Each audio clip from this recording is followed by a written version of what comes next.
그리고 이제 계몽주의 사상, 이게 이제 사실 오늘날까지도 영향을 이제 갖고 있는 거예요. 오늘날 물론 포스트 모더니즘이라고 하지만 포스트 모더니즘 전이 뭐예요?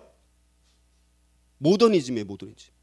그러니까 포스트 모더니즘 전에가 모더니즘인데, 모더니즘은 이런 계몽주의라든가 뭐 과학 지상주의, 뭐 경제 지상주의, 뭐 과학 기술 문명 뭐 지상주의, 뭐 이런 게 이제 계몽주의거든요. 그래서 볼테르부터 해서 뭐 데이비드 휴 뭐 이런 사람들이 계몽주의의 대표적인 사상가인데, 계몽주의 사상가들이 말하는 것은 성경에 나와 있는 이런 기적 같은 거, 성경에 나오는 이적이 나오죠. 그런 성경에 나오는 이적을 안 믿습니다. 그건 미신이에요. 그건 암흑이에요. 어두운 거예요. 그러니까 그거로부터 벗어나기 위해서는 인간이 갖고 있는 이성과 이런 거를 과학을 동원을 해서 그걸 밝혀내고 또 이렇게 세상을 더 진보적으로 발전시켜 나가게 되면 세상이 더 좋아질 것이다. 이렇게 말하는 게 계몽주의 사상가들입니다. 근데 성경에서 뭐라고 그럽니까?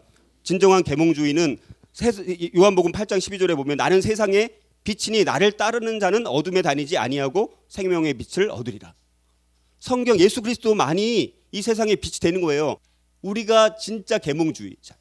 계몽주의자들은 다 실패를 한 겁니다. 그래서 오늘날 모더니즘 갖고 인간의 이성 갖고 인간의 뭐 자연 갖고 인간의 뭐 과학적인 거 가지고 뭐 경제적인 거 갖고 이 세상을 더 진보시킬 수 있다라고 믿었는데 그것이 처참하게 깨진 사건이 언제라고요?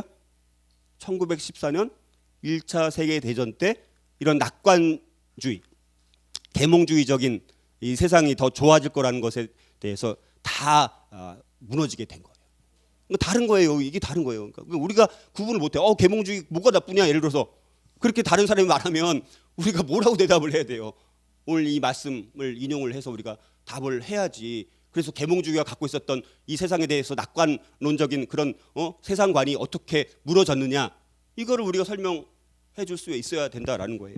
자, 똑같은 네 가지의 혁명이 있는데 이 네 가지 혁명은 두 가지로 관점이 달라져요. 하나는 명예혁명과 그다음에 이제 미국의 독립혁명은 성경적 가치관의 영향을 받은 혁명입니다.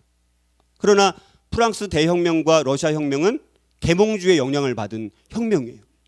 굉장히 접근 자체가 다릅니다. 그래서 마틴 로이드 존스 목사님 같은 경우는 1789년에 있었던 프랑스 대혁명을 기점으로 말세가 시작되었다. 뭐 이렇게 사람의 시대가 그때부터 시작이 되었다. 하나님의 시대가 아니라 사람의 시대가 도래했다라고 마틴 로이드 존스 목사님, 유명한 목사님께서 그렇게 말씀을 하셨습니다. 그러니까 지금 우리 이 세상에 일어난 많은 혁명이 어디에 영향을 받냐면 프랑스 대혁명과 러시아 혁명의 영향을 많이 받고 있어요. 이거는 반드시 피해 혁명이 되게 돼 있습니다. 이런 영향을 많이 받고 있다는 거. 다윈 같은 경우는 진화를 통해서 자기 주장을 펼쳤고요. 마르크스는 경제학을 통해서, 프로이드는 무의식의 세계를 통해서 이 세상의 가치관들을 천국의 가치관에서 다른 가치관으로 바꾸고 하나님에 대해서 반기독교적인 사상에 거의 결정적 영향을 끼치게 된 세 사람이라고 하면 칼 마르크스, 찰스 다윈, 그다음에 지금부터 프로이드.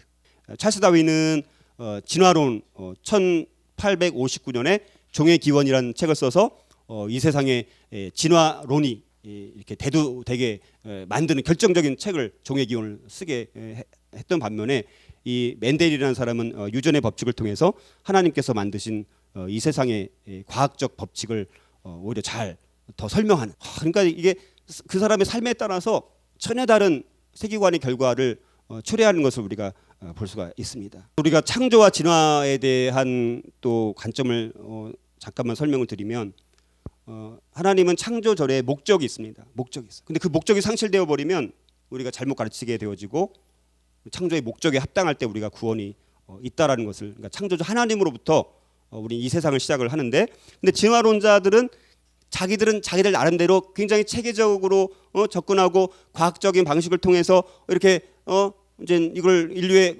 근원이든 이걸 찾아간다라고 하는데, 근데 거꾸로 과학적인 방법을 다 동원하고 체계적인 방식을 다 동원했더니 나중에 가니까 근원으로 갔더니 어떻게 되냐면 오히려 모호해지게 되는 거예요.